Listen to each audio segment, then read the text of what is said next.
जय जगन्नाथ। आसंतु शुणिबा पवित्र एकादशीर पुण्य कथा। एकादशी भारतीय संस्कृति रे एक महान पर्व रूप से पालन करा जाय थाए। विशेषकर एकादशी दिन भगवान जगन्नाथंकर पूजार्चना होता है एवं एकादशी रे अन्न त्याग करिवार विधि रही। तेबे एकादशी को नहीं एक सुंदर कथावस्तु आसंतु श्रवण करिबा। भगवान विष्णु जेतबेले हयग्रीव अवतार नहीं सेतबेले शंखासुर को मारी वेद को उद्धार कले। हयग्रीवर पुओ हेउची मोर। मोर बोल ताकू समस्ते कहती। तेबे मोर नामक राक्षस निज पितांग मृत्युर प्रतिशोध नेबापी भगवान विष्णु सहित शत्रुता आचरण कला एवं भगवान विष्णु को युद्ध करने आह्वान देला।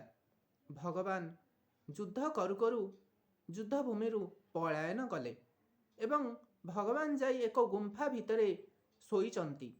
शोइबा समय केबे काहाकू मारिबा उचित नुहे, किंतु मोर नामक असुर भगवान को पाखु आसी कहिला, तुमे मते एते दौड़ेल शेष राशि तुम ये विश्राम नौच, मु तुमको विश्राम नेबाकू देबी नाही। जेतबेले प्रभुंक पाखकू आघात करने गला भगवान को श्रीअंगरू एक दिव्य तेज बाहरला एवं से तेजपुंज एक देवी रूप में परिणत होगले एवं से देवी मोर नामक असुरर समस्त शक्ति को विनाश करदेले। एवं मोर नामक असुर को जेतबेले देवी विनाश करने जेतबेले बाहरिले सेतबेले से प्रभुंक शरण को आसिला।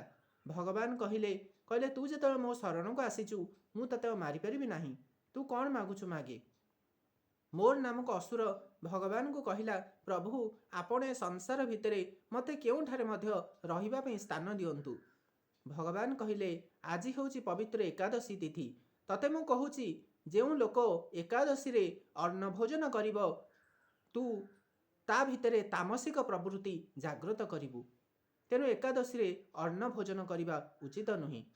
एवं जेउ देवी भगवान को श्रीअंगरू प्रकट होइथिले भगवान तांको पचारे तुमे किए, से देवी कहले मु आपण दासी, आपण मते जहा कहिबे मु करिबी। भगवान कहले आज ठारू तुम नाम हेबो एकादशी एवं एकादशी हेबो मोर अत्यंत प्रिय। तेबे समस्ते आमे एकादशीर महात्म्य विषय जानिले, आमे समस्ते एकादशी पालन करिबा। एकादशी को नहीं आउरी अनेक किंवदंती अनेक कथावस्तु मध्य रही। तेबे आज पे एतिकी आमर ई चैनल को आपण सब्सक्राइब करंतु एवं आम मन को उत्साहित करंतु, जेमती आमे आगो को एमती नुआ नुआ वीडियो आपण मन को सुनाई पारिबु। जय जगन्नाथ।